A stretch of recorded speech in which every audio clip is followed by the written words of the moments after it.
Welcome to Letters from New Zealand. This one is to Japan, and I'm John Jarvis. He carefully shaved his head, first with hand clippers, then with a razor.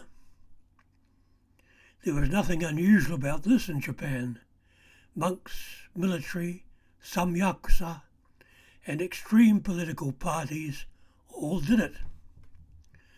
What was unusual was that he only shaved half his head, leaving the other side a mass of long tangles.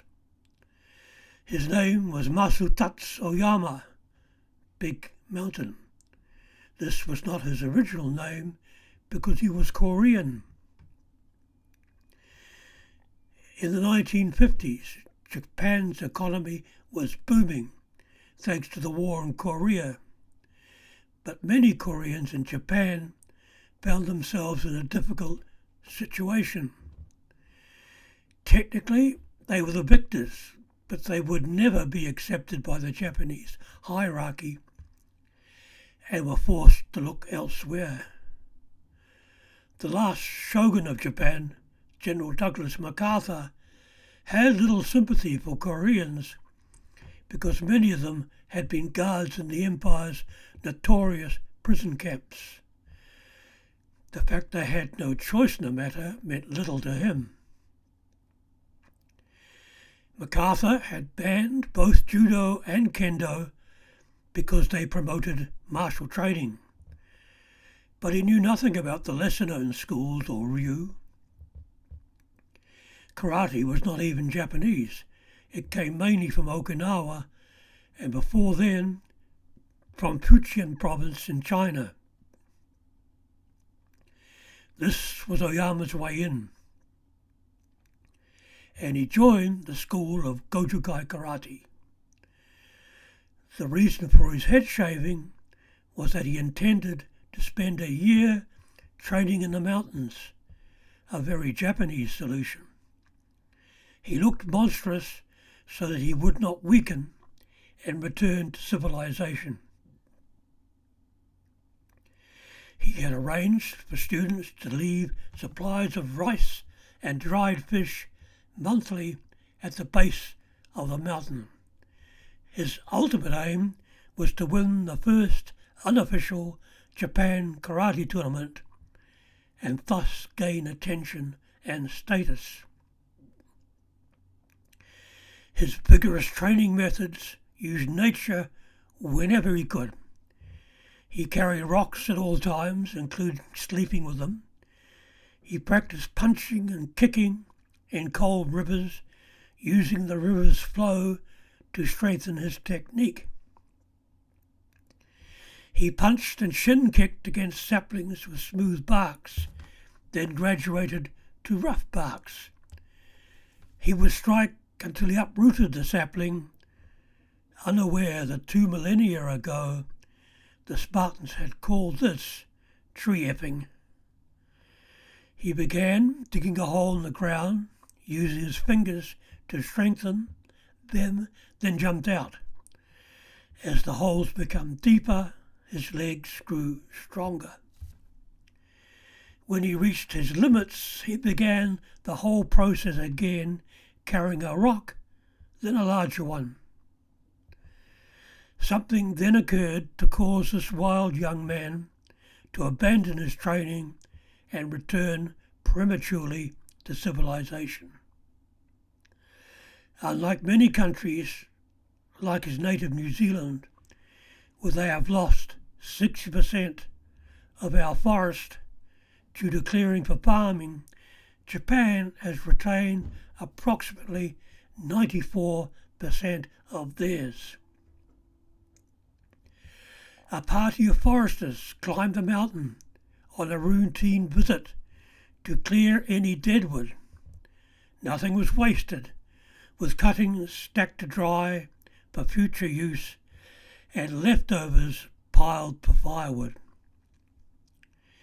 They stopped and cooked a midday meal of miso soup, rice and tonkotsu, fried pork cutlets in oil. Have you ever passed by a street venue or an open door of a restaurant when for some reason you have missed a meal? The wafted odours cause salivatation and an almost uncontrollable need to eat.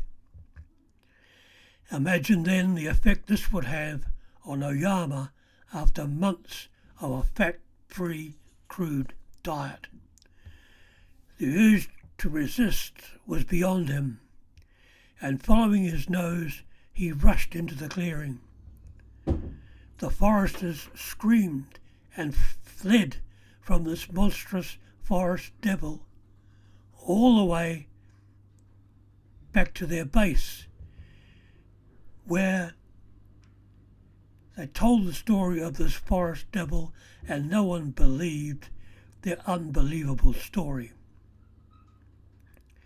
Much later, Oyama, now groomed, presented himself at the karate tournament and won without fighting a contest. None of the other contestants would fight him, preferring to play off for second and third. So he began to fight bulls, not the tame domesticated breeds, but long-haired mean critters. He fought 40 during his career and killed 3. There is no Royal Society for the Protections of Animals in Japan. Some photos appeared later in his books. He leased an old building as a dojo in Ikebukuro and called his new style Kyokushinkai, or Society of Ultimate Truth. Its badge is a stylized symbol of the hand positions at the beginning of the kata kanku. When his students and bank balance grew, he built a custom-designed 3-story dojo in the same area. I believe that it is still there, but perhaps now used as a shrine. He produced a series of books that were better than any others, which gave him international recognition. His favourite training was gashuku, summer and winter training camps, summer at the beach and winter in the mountains. There was a saying at the time that only black and white belts went on gashuku. The black belts because they had no choice, and the white belts because they were too stupid to know any better. He supplied his students for the karate training scenes in the James Bond film You Only Live Twice. I have a photo of Sean Connery and Don Draper, the most highly ranked foreigner across multiple martial arts. He was Connery's stuntman. Oyama's dream came true when he organised the first international karate competition in the 1970s. He never smoked, but died of lung cancer. Don Draper commented that his style would never survive him, but it is my earnest desire that it does. Thank you for watching. Please tick the subscribe thingy at the bottom and keep in good health.